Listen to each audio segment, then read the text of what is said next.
Rajkot Bhavnagar highway ઉપર પોલીસથી બચવા દારૂ પીધેલી હાલતમાં દારૂની હેરાફેરી કરનાર બીએમએસની ડિગ્રી ધરાવતો 34 વર્ષીય ડોક્ટર વિપુલ હાંડાની ધરપકડ થઈ છે. પોલીસે પીછો કરતા ડોક્ટરો 100 કિલોમીટર પ્રતિ કલાકથી પણ વધુની ઝડપે કાર ચલાવી ટુ વ્હીલર ચાલક 49 વર્ષીય દિનેશ સોલંકી નામના ખેડૂતને અડફેટે લીધો છે, જેમાં તેનું મોત નિપજાવ્યું છે. બનાવ સંદર્ભે રાજકોટ શહેરના આજી ડેમ પોલીસ સ્ટેશન ખાતે રાજકોટ જિલ્લા જસદણ તાલુકાના કોઠી ગામના વતની વિપુલ હાંડા વિરુદ્ધ બીએનએસની કલમ 105 281 તેમજ મોટર વ્હીલ એક્ટ અંતર્ગત પ્રોહિબિશન એક્ટ હેઠળ મુજબ ગુનો નોંધી તેની ધરપકડ કરી છે. ગઈકાલના રોજ આજી ડેમ પોલીસ સ્ટેશનમાં સરદાર ઓપી વિસ્તારમાં આવેલ એક ગાડી છે એનો ચેકપોસ્ટ પરથી ભાગી જતા તેને પોલીસ શંકાસ્પદ જણાવતા તેનો પીછો કરેલો અને ઉપરોક્ત આરોપી છે ગાડીનો ચાલક એ અંદરના અંતરિયાળ ભાગે લોધીડા ગામ તરફ ભાગેલો ને જે સિંગલ પટ્ટીનો રોડ હોય અને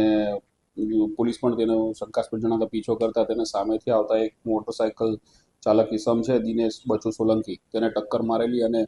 આ બનાવમાં દિનેશ બચુ સોલંકીનું મૃત્યુ થઈ ગયેલું. ત્યારબાદ પોલીસે સ્થળ પર જઈને તપાસ કરતા તેમાંથી ગાડીમાંથી દેશી દારૂ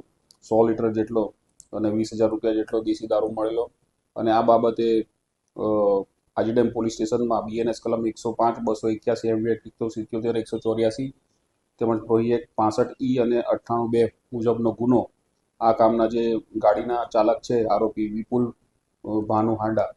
જે કોઠી ગામના છે અને જસદણના છે તેમના વિરુદ્ધ ગુનો દાખલ કરવામાં આવે છે અને આ કામે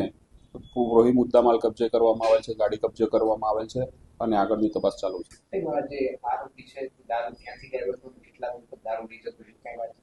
આ દારૂ છે વનરાજ રામકુભાઈ ગીડા જે લિસ્ટેડ બુટલેગર છે અને બાડલા ગામના છે તેમની પાસેથી લાવેલો અને આ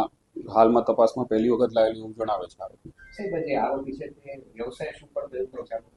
આરોપી એવું જાણવા મળ્યું છે કે BHMS ની ડિગ્રી ધરાવે છે પરંતુ ઊંડાણપૂર્વક એની તપાસ કરવામાં આવશે.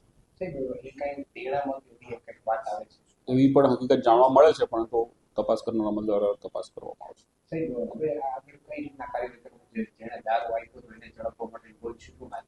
હા, એની તો પોલીસ તપાસ થશે અને આરોપીને અટક કરવામાં આવશે. ભરત ભરવા સાથે રોહિત બોજાણી, દિવ્યાંગ ન્યૂઝ, રાજકોટ.